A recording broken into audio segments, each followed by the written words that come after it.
right, good morning everyone. Morning. Good. Are you ready for a download? Amen. Yeah, you're going to get one whether you're ready or not, so are you ready? Yeah. All right. What I'm going to look at this time round is I'm going to talk about culture and the fact that we're called to influence culture. And I've got a stack of stuff that I'm going to download to you. 4 different areas. First of all, I want to talk about how culture changes. Secondly, some cultural challenges in terms of New Zealand and Christianity looking forwards. But then some cultural opportunities that I believe are happening within our nation. And then finally, how we might change culture. So to begin with how culture changes. I was reading a book a while back called The Tipping Point by Malcolm Gladwell. Has anyone here read that book before? Yeah, very good. And what he talks about in it is that culture doesn't just change by itself. Culture isn't changed intentionally by people who have a vision to do so. The term tipping point first came about when they studied African Americans moving into neighborhoods and cities in America. And sociologists found that when about 20% ended up being African American, in a very short space of time, things tipped and the remaining whites would actually leave that suburb because of the socio-economic changes that were taking place. Tipping points are things like water when you heat it up toward boiling and nothing seems to change, and then suddenly there's steam, and then suddenly there's bubbles. Or you start getting colder and colder and there's rain falling out of the sky, and for a long time nothing seems to change, and suddenly it turns into snow. And this is what tipping points are like. Now there's different things that affect tipping points in culture. One of the first things is the stickiness factor. The stickiness factor is basically that if something is sticky, if it really makes sense to people, it appeals to them, it's going to take off. For example, yawning. The very fact that I just mentioned yawning means that half of you are already thinking about yawning, right? And you're having to hold back. Now, if you were sitting in a crowded place and you just happened to yawn, just by seeing you, somebody would start to feel like yawning. And they would walk over here and then they might yawn, and then all the people, it's like an epidemic that takes off. But yawning is contagious not only in terms of being a physical thing, creating a response that some of you are really fighting right now to try not to yawn, it's also emotional. Because who, when they felt like yawning, thought, I must be tired? Anyone? Okay, we do, don't we? We connect that together. So first of all, the stickiness factor determines how things change. The gospel can be sticky or not. I thought that David's illustration last night, explaining Christianity and what Christ had done in the context of a marae to a Māori person would really make sense. And I've read missional stories of people as missionaries in a community for many years with no results until they understood something in the cultural dynamic, and then they were able to communicate more clearly. A second thing that influences cultural tipping points is the law of the few. And this is to say that a very small number of people can make a disproportionate difference to something. A study in 2012 by Renassa University in America, they had found that in changes of opinion within culture, that 10% was the tipping point. So again, for an illustration, it's like you're walking up a seesaw, nothing changes, right? Until you get to the top, and then with a very small change, suddenly the thing begins to tip over. In other words, if 9% of a population fundamentally believes something, most of the culture wouldn't follow. But if you can get that to 10%, you get the majority. And what I put to you happened in our own culture in the last decade is that we went from having 10% fundamentally believing Christianity was an important and essential part of our culture to under, while at the other end of the spectrum, we went from under 10% to over, believing that we needed a nation that was secular in its values and within which Christianity really had no participation in the public square. The LGBT crowd over in Australia are a great example of this. It's estimated there's about 10,000 LGBT activists at the moment. They're really doing their work, and they're putting fear down the spines of pastors. But to note it, that's 10,000 people out of 26 million turning a culture. And if you were then to look within the 10,000 people, you'd probably come down to 150 key people, and within that 15 key and then 2 or 3 key, who would actually be the ones sparking what is in fact affecting a whole nation.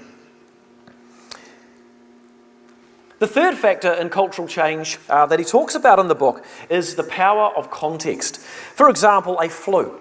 A flu is contagious. The law of the few, by the way. For example, in the spread of disease, there's cases where they found there was an epidemic that suddenly broke out in a city, and as they studied the people with the disease, they traced it to a set number of people who lived in one area who attended 6 pubs.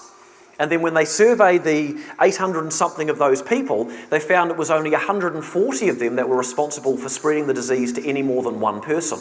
The others had only spread it to one person or to none. But those people had spread it to multiple people. So that's the law of the few. The power of context is like the flu in winter, right? The flu is contagious, but come to winter, it's more contagious because of the context. Come to the end of winter, no vitamin D, no sunlight for ages, and it is even more so. And the very simple point I want to bring out of this is that change doesn't happen by mistake. Change happens within culture because someone decides that it's going to happen, and they learn how to bring about that influence. Now, to jump on to a second segment, because I could speak for about 20 to 30 minutes easily with my notes on each of these 4 segments, but there's clearly not time. We are some of the cultural challenges that we are facing. First of all, we are a post-Christian, multi-religious, postmodern nation. Now, postmodern is this whole idea of rejecting the idea of truth. The religious landscape changed in New Zealand around about 40 years ago. People gave up believing that people who claimed to have the truth had the truth, because everyone who claimed to have the truth was just lying. The preachers said, "We got the answer," and then they were sleeping with the secretary.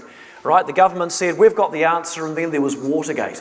The pharmaceutical industry said, "We'll solve cancer," but then we realised they were just lining their own pockets with finances, and we suspect that all the pills might be killing us. And so our culture became sceptical of truth claims. At the same time, we became post-Christian.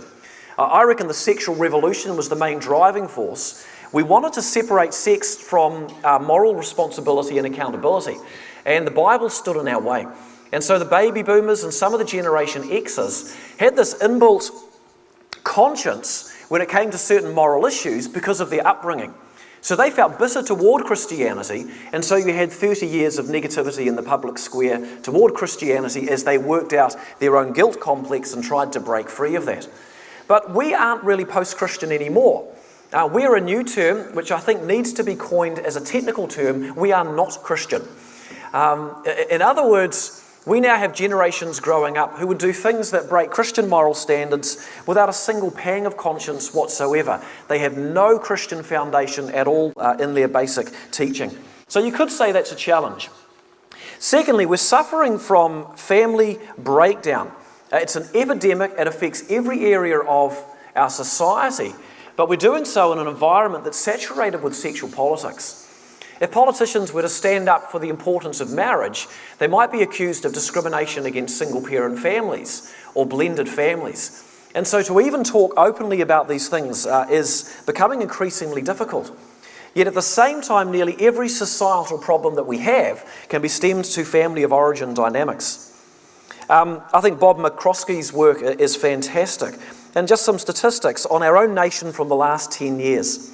43% increase in sexual abuse, 45% increase in neglect and ill treatment of children, 42% increase in physical abuse, 132% increase in children diagnosed with emotional or behavioural problems, 71% increase in children hospitalised with mental and behavioural disorders. That's all since 2007.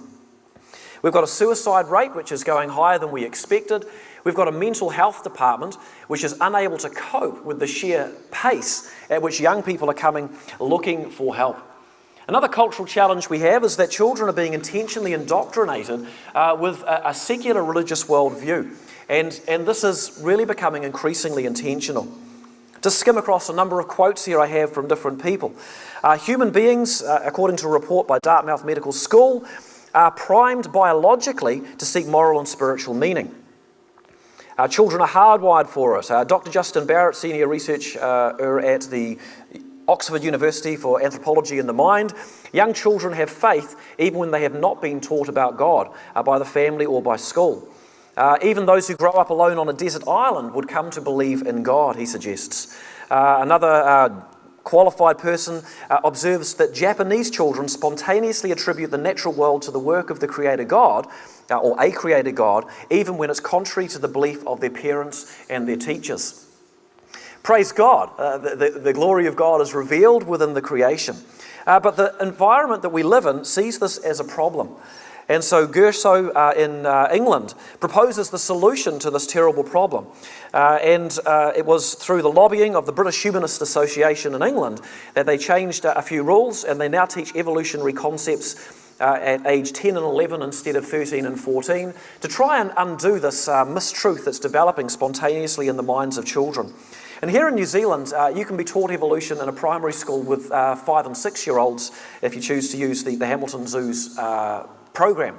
And I don't believe it was written by an activist, but just simply by someone who believes that incredible and amazing things like this can make themselves spontaneously by accident.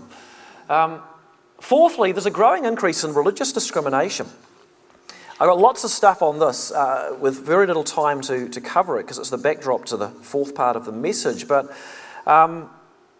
take Australia. Australia's the easiest example because there's a few things in the news recently. You've got a couple of preachers in Tasmania brought up before the Anti-Discrimination Tribunal for preaching about the biblical view of marriage. One of the crimes, according to an accuser, is that the guy used and quoted a Bible verse. You've got a OAC evangelist in Australia and a court case because he was preaching the gospel on a street. How terrible, is now in the High Court in Australia. And this is really about freedom of religion and freedom of speech. The Queensland Education Department has recently put out reports to state schools to make sure there's no evangelising of students within the schools. It gives examples of what students must not say in the playground, such as knowing about Jesus is a very important thing. Or, God, please help us to use our knowledge to help others. Nor may students hand out Christmas cards or decorations. And there are examples of this sort of stuff happening in the UK, in America, in Australia. And my own take from searching the news for it is that we are actually lagging behind these other nations on this, which is actually fantastic for us. But if we look at the patterns, we can project it forward and this isn't going to last. And the kind of question that will be coming about is that if a person from their own religious viewpoint, Jews, Muslims, Christians, let's say has a problem with gay marriage, that they might not be allowed in any senior position of influence, such as being a principal in a school. How long will it take for those sorts of laws to begin to seep into our society? 10 years, or do you think it might be longer? But this is the kind of direction that things are heading. All of this is also taking place, I've just simply put here, the playing field is not even. Because when these things come to the public square, the views of the public media people are often different to those of the more conservative Christian community. But also the ethics are different. In that if we engage in activism, we do so according to a strict code of ethics given to us by the Bible, whereas those who don't believe in a God have no accountability actually to any moral code other than the one they make up. And so if you study the way that political games are being played between those who are more conservative and those who are more liberal, I could very easily give examples, some really intriguing ones, on just how uneven that game is. And how the battle in the public square has, in some cases, one case I've got here, nothing whatsoever to do with the issues. It's all about how to defame a personality by using media tactics and seeking to affiliate them with others. So these are some cultural challenges, and we've just travelled for the 6th year in a row, meeting between 60 and 70 pastors groups around New Zealand. And what I would summarise without too many stories yet is that we're winning battles, but we're losing the war. When we come to conferences, we want to be encouraged, don't we? We want to hear the success stories. We want people to give us hope. And I think that most things in this conference give us hope. But we can't be naive about the environment that we're in. It's like you're dropped in the sea and I throw you a life jacket and I say you'll be fine, knowing that no one will be back for 15 days to pick you up. You know, I mean, it's giving you, it's just not being truthful. We've got, if I took Christmas off the top of my head, we've got some great things happening. We've got Christmas celebrations with 6,000 people in them in Cambridge. We've got street parties closing down the main street in Kaikohe up in Auckland, on the theme of even superheroes need Jesus, with a third of the community turning up. We've got a Christmas tree decoration competition down in Balclutha with a third of the community, one of the biggest community events in their entire year. We've got all these great things happening, but we've got places where you can't put nativity scenes in shopfront windows, where churches aren't welcome in the Christmas parade, and where the local Christmas carol service in the park is run by the brass band or the council, and in some cases will include no Christmas carols with Jesus in them. And the pattern is that there's all these good things happening, but if you watch it year to year, slowly over here, more of these are losing the opportunity. The opportunity sometimes comes back. Taupo has got Easter Fest started. There's flyers on our desk by the glass windows just outside there if you want to look into that. They brought 8,000 people into the community this last year. The council loves people coming into the community for the economy. They've been invited to have greater participation in Christmas celebrations in Taupo. We thank the Lord. But that is a positive example among a number of negative. We're winning battles, but we're losing the war. The third segment, what are some of the cultural things happening in our nation that are positive? First of all, we are spiritual, not secular. I had the privilege of being at a gathering organised by New Zealand Christian Network earlier in the year with someone from Victoria University who was not a professing Christian, talking about a study on religion in New Zealand that they've been doing. When he commented on the idea of New Zealand being secular, he laughed.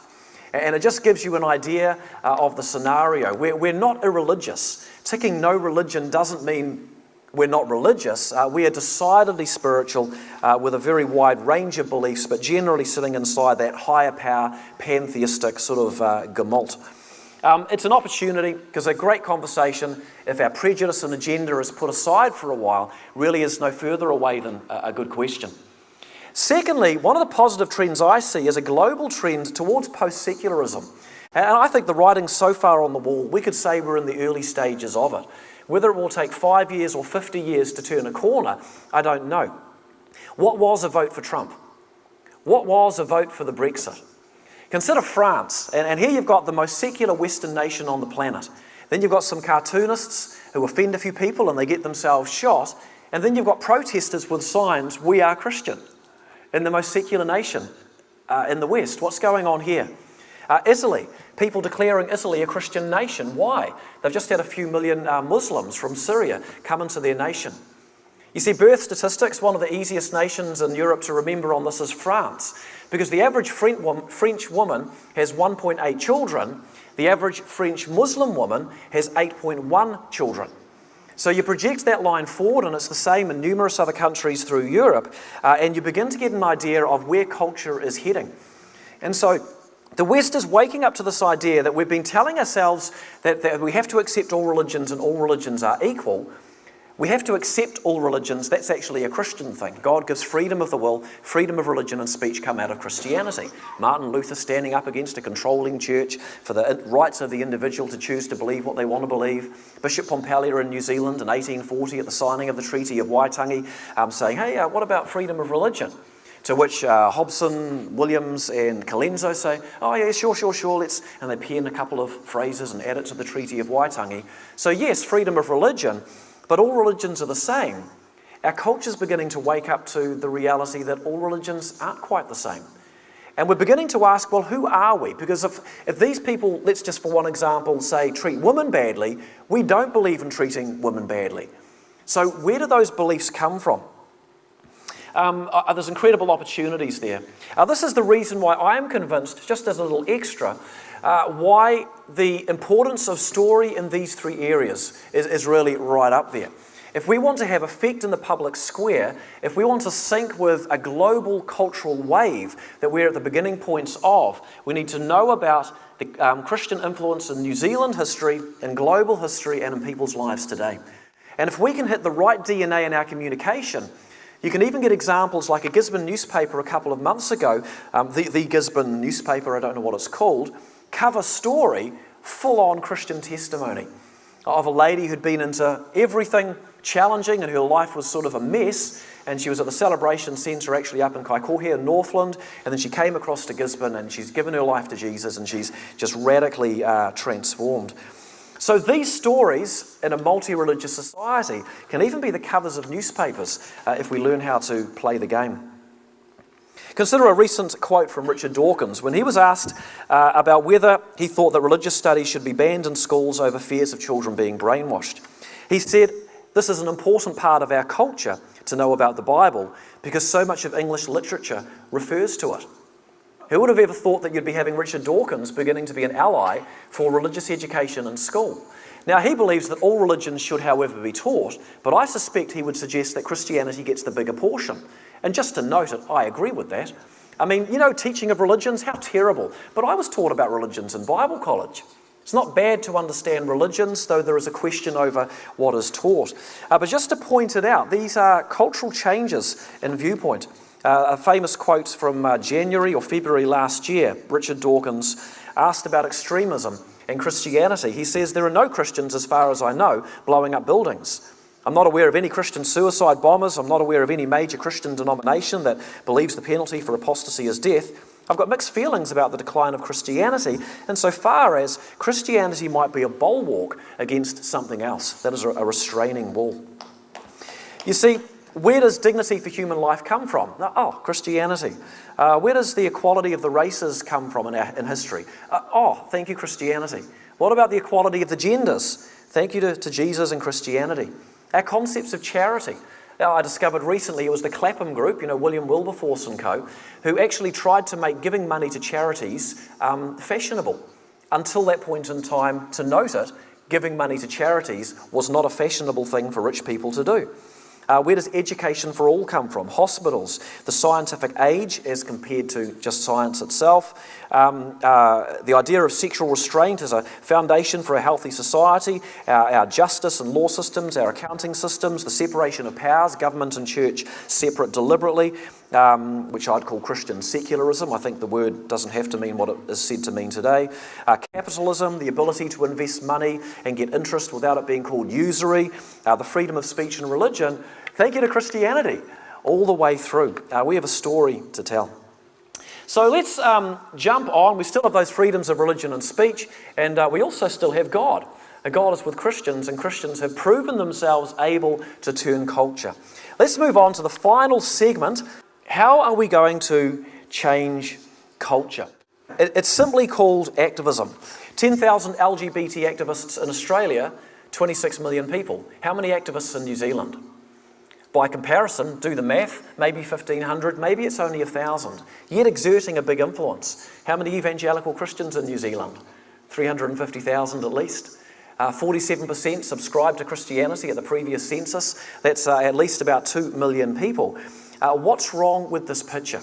Activism is an evangelical tradition and something that I believe that God calls us to be engaged in.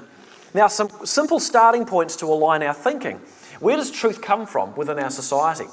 Now, truth for those of us in this room comes from our belief that there is a loving, good God who has revealed himself. You follow the chain of thought from that, and we have a solid foundation for truth. But within our society, I put to you this. Profile affects perspective. Easiest illustration, the homosexual community want to promote the gay lifestyle around about 30 years ago.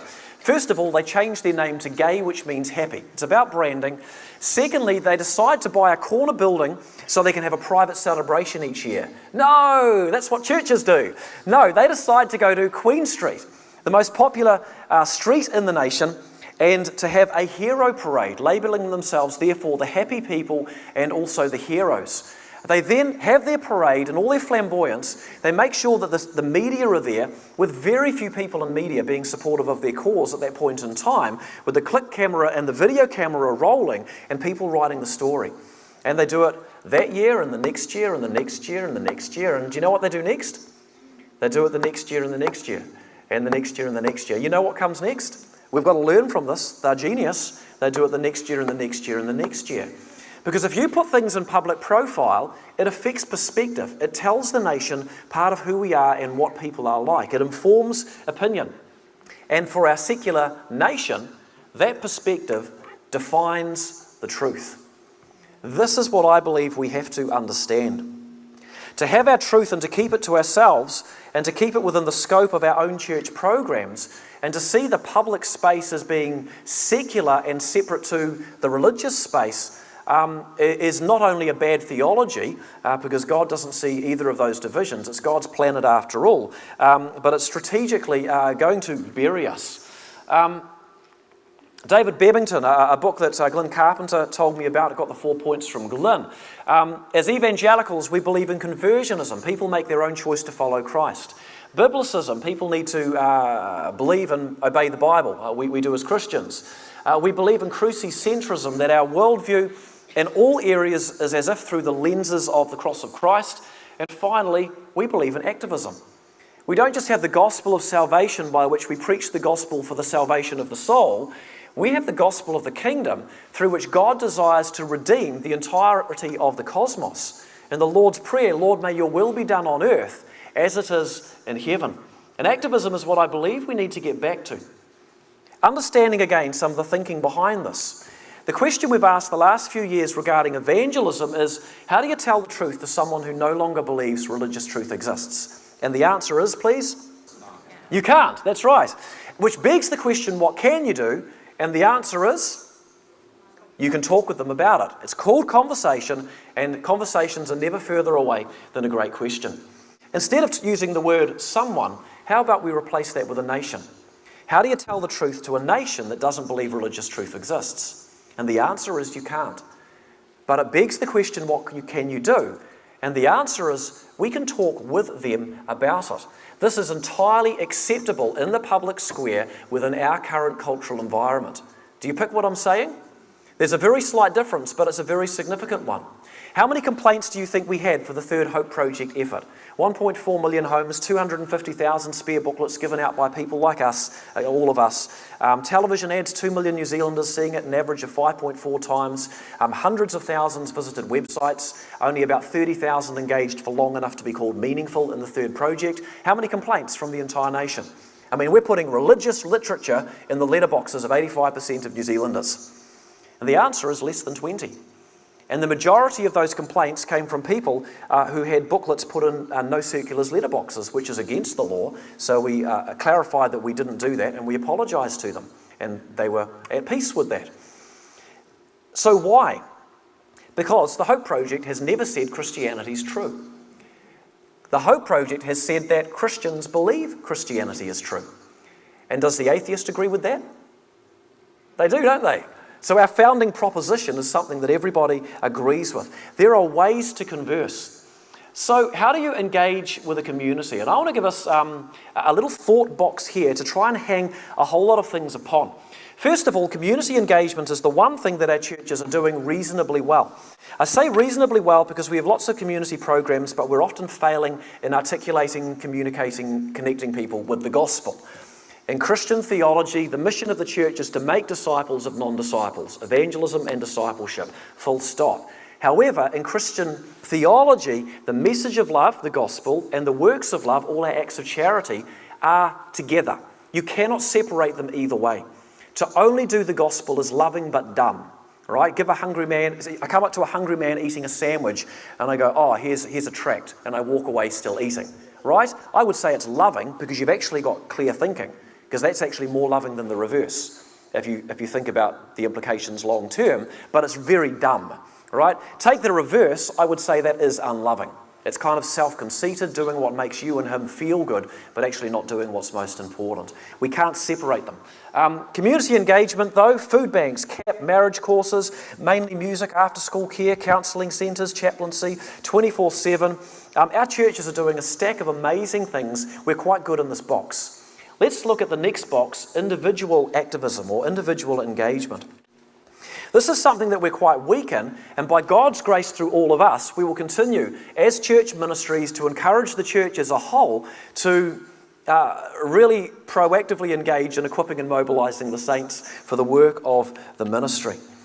Individual activism or engagement is really about engaging conversations as a part of everyday life. The goal for evangelism in a church is not to have an evangelism team. That's not the goal. We don't want 10% active out on the streets. We want, if possible, 100% active in their everyday life. and out of that to find the 10% and then to also have the team who would go out. Individual activism can be also involved in the community. Proximity is a principle of mission. If we're not there, how do we share? How do we converse if we're always at church programs? Individual activism is therefore about being involved in local government and therefore at a council meeting. Volunteering onto community action groups, school boards, community business networks, town planning committees, community social service network gatherings and all these sorts of things. Individual activism is about saying it is my problem. Like when the word Jesus was used as a swear word in news articles on the news 2 nights ago with my kids watching at 6:20. I thought unacceptable, and I immediately emailed the news network a complaint, just saying that to have such a blatant discriminatory swear word at that time when children are watching is just inappropriate. If it's after 8:30 at night, I can accept that within our society, but that's just my view. How about if you lived in Auckland and the Auckland Herald put out a magazine at Easter called The 7 Deadly Sins of Easter, basically saying, not interested in church? Yeah, we understand that. Here's 7 deadly sins you could participate in. Then giving ideas for what you could do, including the promotion of Eastern religion and getting your palm read. That was your city. If you live in Auckland, that was Easter. That was right around your city. Promoting other religions at Easter. It's about a letter to the editor saying, I'm disgusted with this. This is discriminatory. This is the most holy weekend for Christians. We're 47% at the last census of New Zealand. It's the largest religion globally. You would never do something like that to any other religion, like to Deepavali or Deepawali, however you want to say it, for the Hindus or Hari Raya for the Muslims or anything like that. How about a magazine for teens that came out with an article on how to have anal sex, giving different positions? One lady grabbed a magazine, burnt it, took a video and put it on Facebook. Another man, a Facebook post, I've got pictures of all of these articles, by the way, but there's no time. Walked into a shop, Norman showed me this, and he grabbed them all off the shelf, took them to the counter, said, can I see the manager please? And then the manager came, he opened it up and said, would you like your 12-year-old daughter or granddaughter to be reading that? And the manager said, picked them up, put them in the rubbish and told the cashier to write them off as stolen property. Activism at an individual level, so not lost property, so stolen, but yeah. Activism at a school level would be being involved in the board of trustees or whatever it is, so that when Bible in schools is questioned, you have the opportunity to go and find that Richard Dawkins quote, to remember that it's not a religious issue, it's a cultural issue, and just to say that you believe that it should stay. There's even secular voices internationally that recognise the importance of this. I mean, after all, where do our values as a culture come from? An example of a hero of activism, I think, is Jamie Allen. Is anyone familiar with Jamie Allen? He was one of our stories for the Hope Project. He was Dean of the Cathedral in New Plymouth. I don't know how many times he's been on the internet. I asked on the newspaper, I asked my sister 2 days ago, can you just find me some articles of him? So here he is, his daughter Carrie died from cancer. He was really open-hearted and this made the newspaper numerous times. Here he is when he discovered parihaka and injustices in New Zealand. He joined with an international movement in the church that looks at justice. Here he is when he felt inspired by his daughter's death to create a retreat, selling their house to fund a retreat in Taranaki for people in crisis like they had been. Here, the top one, by the way, he had a vision of his daughter when he was leading communion one day. So he talked about a spiritual experience. In every case, you can see every secular mind going, I really like this guy, I relate to him. Here he is resigning as Dean of the Cathedral because they've got a big fundraising project to keep a building. My heart is with the lost and the least in our community and our world, and I'm bringing about a change with the time and resources that I have. Here he is building that retreat centre with his wife. Here he is revealing that he's got tattoos hidden under his clerical robes. He'd hidden it because he thought people might be prejudiced against a person because he's from England in his position. But what he'd found was that he had actually misjudged the community, and the community were actually very accepting of him, so it was my bad. In which case he's demonstrating humility. Here he is with the more on the retreat centre, and watch this space, because there's 10 that come before this, and there'll be multiple more into the future. This is activism. This is Christianity in the public square with incredible intuition. However, we've got the community level, we've got the individual. What we need to come to is the national level. And this is the block that we have not needed until now. This is the change in thinking that I'm proposing that we need. We have had community level for years. We've been encouraging individual level, but we have been given for free community level. For free. It is assumed that Christians would lead a Christmas carol service, but that's actually changing now. It is assumed that on the news they would talk about Jesus at Christmas and Easter. That's definitely not to be assumed. This last Easter, as an example, there was no mention of Jesus on public television separate to Christian channels. There was not even a single token movie on the themes of grace or forgiveness. Absolutely nothing. Come Easter Monday, 3 weeks of war movies. Wasn't it brilliant? In the lead up to Anzac. And aren't New Zealanders absolutely loving Anzac? Well, actually, no, they're not. They're being sold Anzac. Because culture doesn't just change. Culture has changed. You see, we need a backstory as a nation, and if we're going to be a secular, non-religious nation into the future, we don't want Christmas and Easter. We need something else. So how about Gallipoli and Anzac, when New Zealanders got a new way of thinking and became one people? Have you heard it? We heard it on television 2 years ago. There's money behind it. We heard it on the 6 p.m. news on the lips of broadcasters this year. We heard it on the lips of all the commentators talking about the news and telling us the truth at 6:30 or whatever time that it is. We had multiple movies, and we've even got the Ministry of Education on board helping now, because schools are expected to send senior students to Anzac parades, and then if possible to bring some of that back into the school, be it a commemoration and an assembly, or to actually run an entire Anzac parade for the school, which private schools are more inclined to do. We are being sold Anzac as a cultural foundation, as our backstory to give us our identity. We are not being sold and are losing Christmas and Easter, and dare I say it, we are not yet being sold the Treaty of Waitangi, which I would have thought, along with Christianity, were our foundings. You see, it's Gallipoli 1915, instead of the first invited settlement, the beginning of bicultural partnership, 1814, and the formal beginning of bicultural partnership, 1840. So our church runs a thing called Kids Go Wild. It spends 10 or 20,000, maybe more, on a program that doesn't share the gospel. There's lots of noise, there's kids' rides, and thousands of kids in Tauranga turn up to it. Oh, it's a waste of money, the gospel's never shared. 20 years ago, maybe. But you know, today, I want to suggest this is the change in thinking. No more. We need to be engaged at the other levels. But at this top level, since moving to Tauranga, I've discovered that if I mention the church I go to in our community, everyone instantly loves me. Now, wouldn't you like everyone to say, your church is awesome? Man, I'm so glad your church is in our community. And do you know the truth is, most of them don't have a clue about hardly anything our church does. Our church does some really good things, right? So it's valid, but they actually don't have a clue. All they know is we give them a free program each year. We've now added the Halloween light party to it and had, I think, only 800 to 1,000 kids at the first one of those. But we did a church plant at Papamoa and ran a first Kids Go Wild down there, had 5,000 to 6,000 children at it and made the regional paper. Suddenly Papamoa knows our church exists and that our church is awesome. It's the profile game, and it's got some important things within it. You see, Joseph and Joanne Smith are sitting in their lounge and the news is telling us the truth. The truth is that the nuns are increasing, no religion in the census, Christianity is dying and it is a thing of the past. How are they to define what is true? Well, profile affects perspective, and perspective defines what?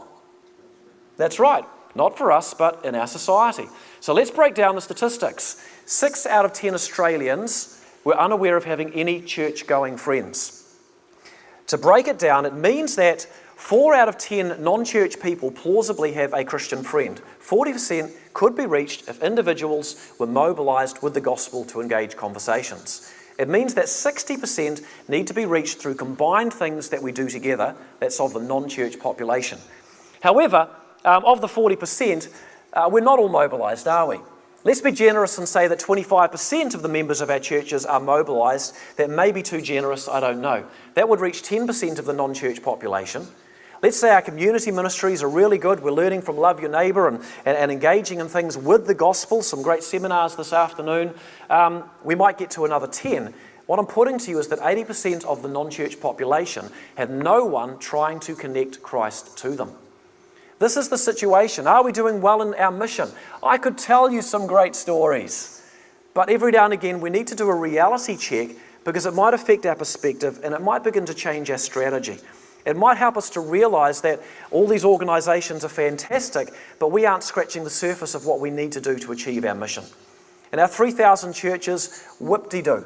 Our churches need to realise that every individual church is a subset of the church singular within a city or town, and that those pastors and churches have to work together to work out how to represent Christ to every person in their community as much as is possible. If we engage in the profile game, here's the difference that it makes. Joanne and Joseph Smith are sitting there in their lounge, and the TV says that Christianity is dead and gone. But you know, in today's world, people hold opposing views in their minds at the same time. And they go, wait a minute, I had a nice young man come along the other day, and he was promoting community participation at Christmas, and he was from one of the churches. Nah. And the Christians do that whole Christmas thing, and there's the light party where I really don't like my kids dressing up as like demons and ghosts. They dress up as superheroes and go to a light party. They get lollies. Those Christian people never try to force their beliefs on us there. They're really a good bunch. Now, Christianity's still an important part of our community. Do you get where I'm going? You see what I'm saying? Anzac Parades, a pastor in Ashburton invited again and again to take one in a small community out of Ashburton. A couple of hundred people every year. The gospel, no problem. They love him for it. How about pastors meeting with the mayor and with councillors and praying? It's happening around the nation.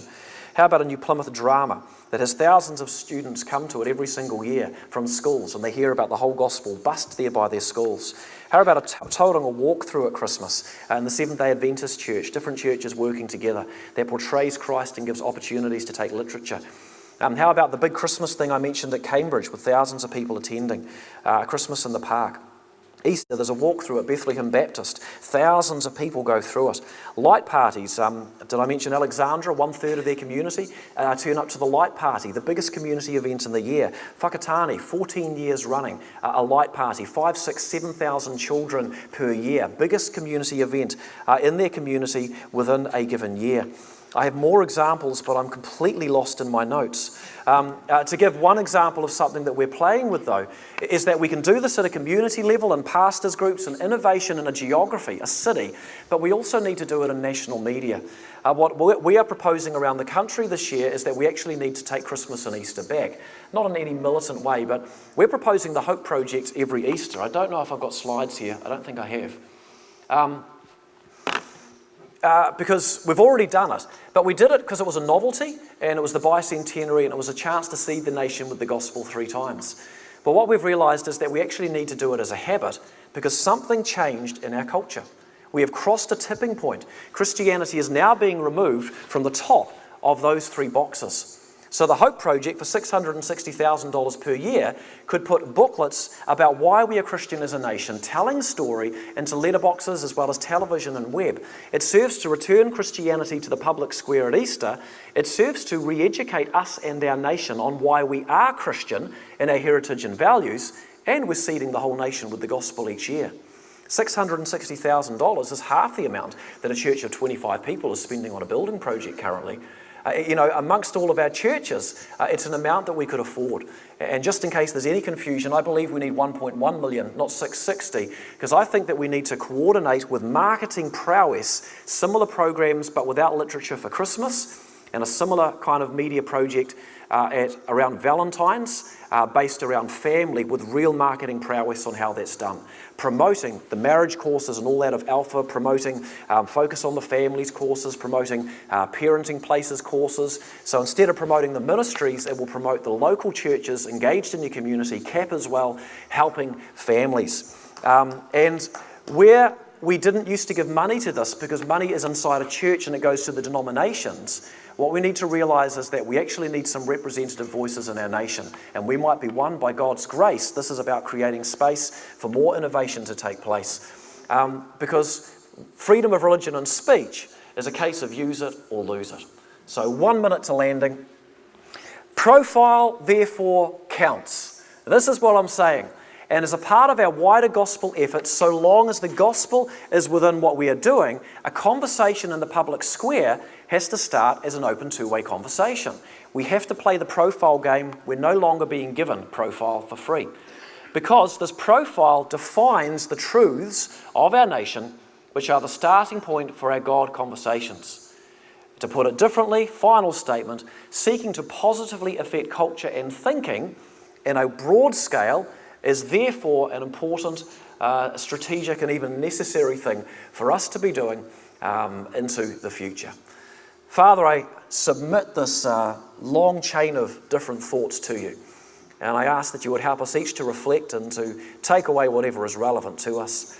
I do pray, Lord, that you would continue to refine our thinking, though, that we would see the big picture, we would see our missional challenge with potentially 80% of our non-church population having no one trying to reach them. I pray that you would break our hearts over this, and that while we would continue to serve in all the ways we are, and to take encouragement from the successes, that we would also continue or begin to give ourselves more deeply to prayer and to unity within our cities and between organisations, to seeking you for revelation and for ideas, and that we would give ourselves to them to see your name upheld within this nation. For your glory we ask it. In Jesus' name, amen.